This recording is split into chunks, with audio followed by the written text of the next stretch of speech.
We've been talking about it most of the week, and now it's here. Today, expected to be the busiest travel day ahead of the holiday weekend, and this afternoon, forecasted to be the worst of the worst. Thanks for tuning into Midday. I'm Maria Chaleos. AAA's John Trainer says, brace yourself. Big picture is big numbers. A lot of travelers are heading out, record numbers. In fact, AAA is expecting 72.2 million Americans traveling over the 4th of July week that really started on the 28th. And that is a record, 2.4% higher than it was last year. Most Americans by far will be driving. That as well will be a record number of people on the roads. Most of those driving will hit the road between now and 9 tonight. Among them, Amber Gallardo and Irene Titera, who say they like to leave a couple of days before the holiday. It's not always available on the 4th of July to go do stuff that we like. So we try and get early so we can get in and get stuff done. And if we go a ways, we want to stay long enough to make it worth it. And AAA's John Trainer says they are not alone. You see these holidays kind of on a weekend or on the cusp of a weekend, a Thursday, Friday, or a Monday, and it allows people to get them more for their PTO. It may be take that one day, like you mentioned, and extend it to a 4-day week, or maybe we have the holiday off, but we have 2 free days now on a Saturday, Sunday afterward. Instead of just having a in-town experience that you might have on a Wednesday, now you can really get out and kind of grab more of it, and certainly that has motivated a lot of people to make the decision to take these long weekends, or maybe decide maybe we can get 2 more days out of a vacation. Trainer says the lower cost of gas is also encouraging travelers to drive to their destinations. Price is always relative here, right? But price right now in Utah, $3.34 a gallon. That's a 12-cent drop from where it was this time last year. And Salt Lake City, it's a 10-cent drop, $3.32. Last year it was $3.42. So again, price is relative, but it certainly is more affordable this year than it was last year to take that road trip. And it's definitely cheaper than flying. It motivates a lot of people to get out. And, these things, what we've seen with gas prices, it doesn't necessarily change if people are going to travel, but it definitely changes how they travel or what they do during their vacation, how much they're comfortable spending, the kind of experience they might have at their destination. And certainly 12 cents a gallon, if you're doing a road trip, can really add up. If you are still prepping to leave, Trainer says giving your car a little extra attention will go a long way. Listen, the one thing that AAA might be the most known for is roadside assistance, and we will be very busy this week helping people on the roads. So if you don't want to be the one calling us for help, make sure you get your car serviced ahead of time. Do things like check your air pressure. Underinflated tires can actually lead to blowouts. It's very common. Dead batteries, also very common. So get that battery checked at a service station before you leave, and get your fluids checked as well to avoid things like overheated engines or even engine fires. Batteries, engine overheats, and tires are the most common reasons we get called to help. A little goes a long way. A little service to your car ahead of time just gets you to your destination that much safer and that much more effectively. UDOT is urging everyone to plan ahead, give yourself extra time no matter where you're going. Now, if you're planning to hit the roads for the holiday weekend, UHP has a message that you've heard before, but has often gone unheeded. Do not drive under the influence. In 2024, Utah Department of Public Safety saw more than 11,000 DUI arrests. July is one of the top months where we arrest the most DUIs out on the road. And when I say that, not just UHP, but law enforcement in general. So we're really trying to bring attention starting into the July 4th holiday and the July 24th holiday to really bring people's attention to what we're doing here. Major Jeff Nyber with the Utah Highway Patrol says that there are a few reasons for why July has so many DUI arrests. My 2 cents, there's multiple holidays, right? So we have long holidays in the month of July. It's warm. People like to get outside. They like to travel. They like to go do things. I think that's part of it as well. We've got fireworks. We've got family, sitting around the fireworks and sitting around the campfire. So alcohol typically is a part of that. So I think that's why, and I think that's why we see so many DUI arrests during the month of July. But it's not just the special holidays during July. It's a problem all summer long. Summer is often marked with barbecues, outdoor concerts, trips to the lake. Nothing ruins those fun times like a drinking and driving accident. We are all too familiar with the catastrophic harms that can come from impaired driving. The bottom line is, if you're not sober, don't drive. Michelle Schmidt is with the Department of Alcoholic Beverage Services. She says they are also installing new signage in the state liquor stores to remind people not to drive drunk. The DABS is participating in this effort by posting signs in all state liquor stores and providing store clerks with fresh pieces of flair, reminding customers to plan for that sober ride. You can expect to see more law enforcement on the road this holiday weekend, plus over the Pioneer Day holiday later this month. 32 law enforcement agencies across the state plan to work more than 200 extra DUI enforcement shifts between the two holidays. If you're heading into one of Utah's amazing parks in southern Utah, you should also be prepared for near triple-digit temperatures. Here in northern Utah, a lot of people are probably planning to head up to the hills this holiday weekend for camping and recreating. But if you're going to be on Forest Service land, you might have a few problems when nature calls. Right now, several bathrooms on Forest Service land are closed for being too full. It's due to a variety of issues, including contract problems and personnel cuts. The county commission office meets with the Forest Service, the ranger districts, once a month. And a couple months ago, they alerted us to the fact that they were having trouble getting a contract approved that would basically be the service that pumps the restrooms at some of the popular parks, reservoirs, and picnic areas and campgrounds for the beginning part of the summer. And they were concerned at the time that a lot of those toilets, the vaults in the toilets were full, and we were approaching the busy season. Well, now the busy season's here, and they still are experiencing some changes. Their contract for the toilet pumping service has not been approved, and they're also experiencing some budget cuts and some staff shortfalls. Utah County Communications Manager Rich Pyatt says his county is stepping in to bridge the gap in service. We meet with the various entities around to see how we can help out, and we're pleased that we can help out in this situation, and it's kind of one of those hidden services that the county provides that people don't really recognize whether someone is providing this service until it's not being done. And so we're just making sure that it gets done so that people can enjoy these picnic areas and have a place to relieve themselves when nature calls. Pyatt says this weekend they will pump toilets in 8 different locations, primarily in American Fork and Spanish Fork canyons. Well, I think that this is going to only go on for about another month or so. I think the pumping service is probably going to take another couple of weeks at least to get off to all of the toilets. The top priorities, from my understanding, are the ones that we've already serviced at Tibble Fork and Aspen Grove, but we're also concerned about Mile Rock Picnic Area, the Echo Picnic Area, Pine Hollow Trailhead, Dry Canyon, Three Forks. So it's basically, several of these locations in American Fork Canyon, Spanish Fork Canyon are the principal locations. So we're hoping that we can get this resolved within the next month or so, and the Forest Service is able to get its contract fulfilled, because this is a very difficult problem. The parks, the trailhead, the reservoir, and the picnic areas are crowded with people right now. They're beautiful spots. They can't get the toilet serviced, and there's a lot of people there that are going to need to go to the bathroom, and that's just going to happen one way or the other, unfortunately. Pyatt says the county hopes this GAP service will ensure people camping, picnicking, or recreating this weekend will be just a little more comfortable. Officials reminding people to be extra careful with the high fire danger around the state.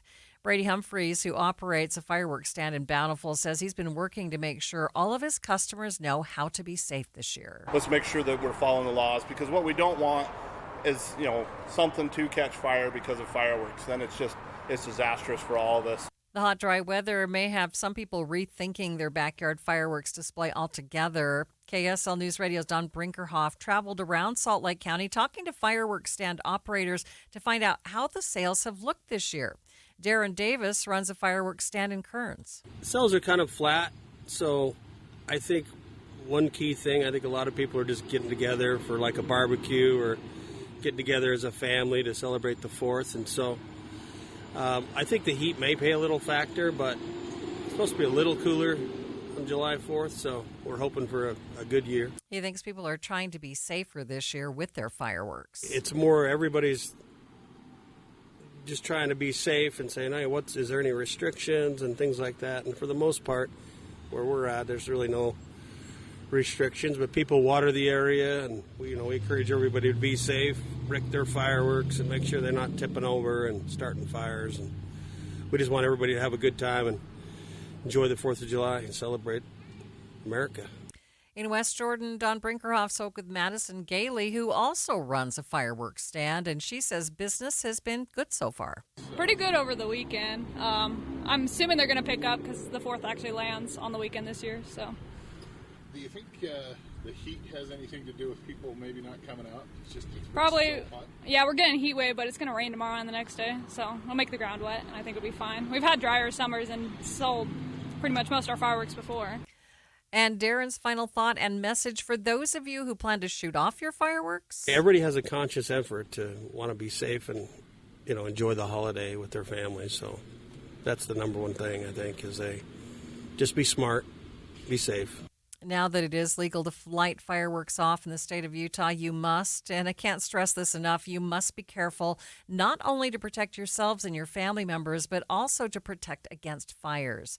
State Fire Marshal Ted Black tells Utah's Morning News that despite what you may think... Well, green grass will burn. Things are deceptive right now because they look healthier than they are.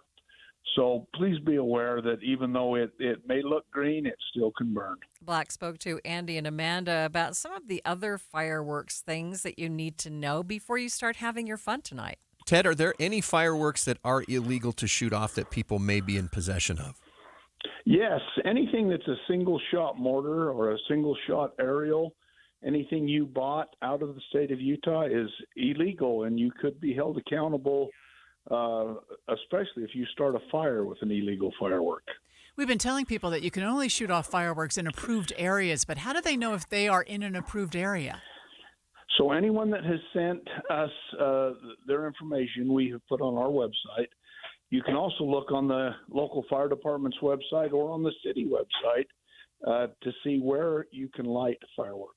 Ted, I know we have a lot of experienced fireworks shooters, but every year we add new people who this is their first time buying and firing fireworks. Is there a couple of specific things that they need to do in order to make it the safest possible? Absolutely. Follow the rules. So if this is the first time or if you've done this for a long time, if you buy the aerials, the multi-shot cakes, they're called, make sure they're secured on all four sides so they don't tip over.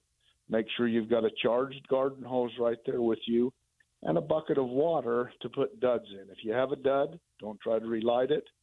Let it set for about 15 minutes and then put it in a bucket of water.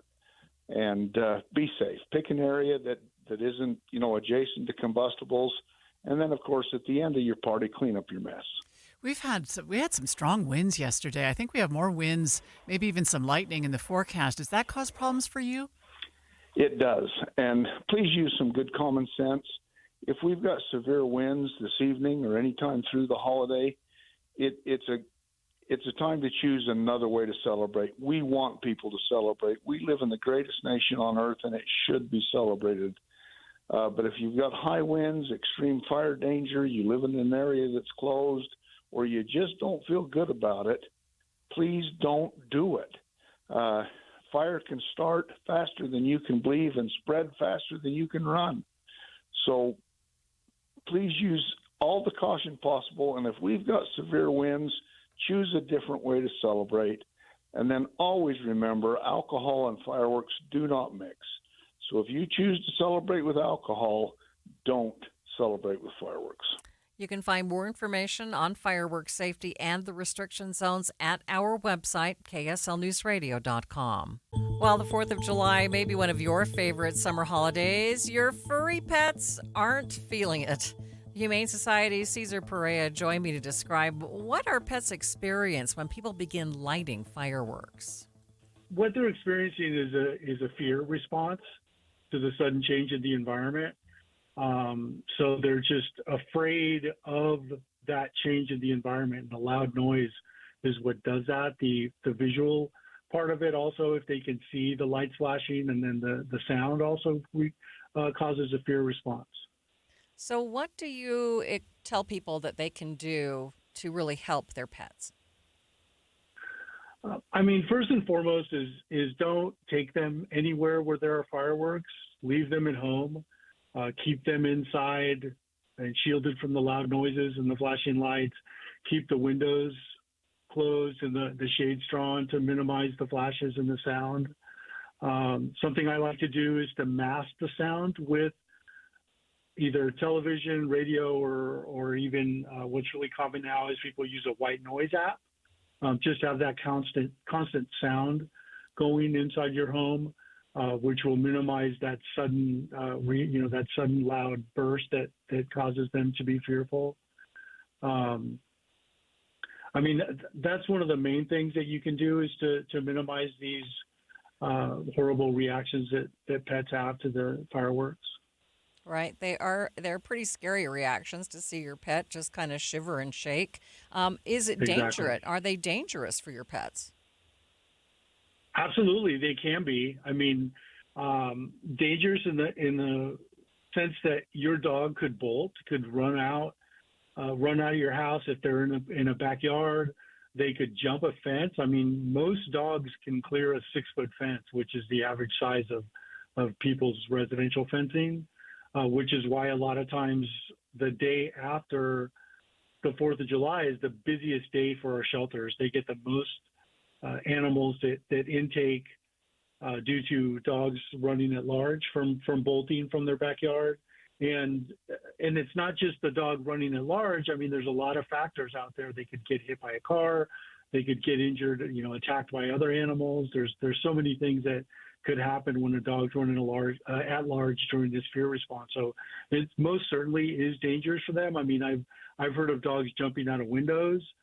They're so terrified that they're just trying to get away from this noise. It's just a flight or fight response, and most certainly they are susceptible to injury because of it. A lot of people have large gatherings for celebrations like the 4th of July. Do those large gatherings also pose some problems for animals? Yes, if they're not used to these gatherings, if there's people that are in the home that aren't usually there, that in itself is going to cause a change in the environment, which is going to start raising the stress level. If your dog is socialized and is used to seeing these people, it's probably not as much. But if there are a lot more people in the home that they're typically not used to, it'll immediately raise that stress level. So then when the fireworks start, it's just going to completely impact your dog in a negative way. Any final thoughts for us or anything you'd like to add? I mean, there are some things I would most definitely do ahead of the 4th of July. Make sure your dog is wearing a snug fit collar that's not going to slip off. Make sure there's ID tags on your dog, and those ID tags have current names and phone numbers, preferably of 2 separate people. And then make sure your microchip is up to date, and the company that has that information on that microchip has your current name and phone number. So if your dog does end up in a shelter, then they can quickly scan it and call you and reunite you with your pet. Some other preventative measures that you can do is seek out some positive trainers or veterinary behaviors to do some training, and some extreme levels you could consult with your veterinarian or a veterinary behaviorist to get some sort of tranquilizer or some type of medication that can help calm your pet ahead of the 4th of July fireworks. That is the Humane Society's Cesar Perea urging us to take some extra precautions over the holiday weekend for our pets.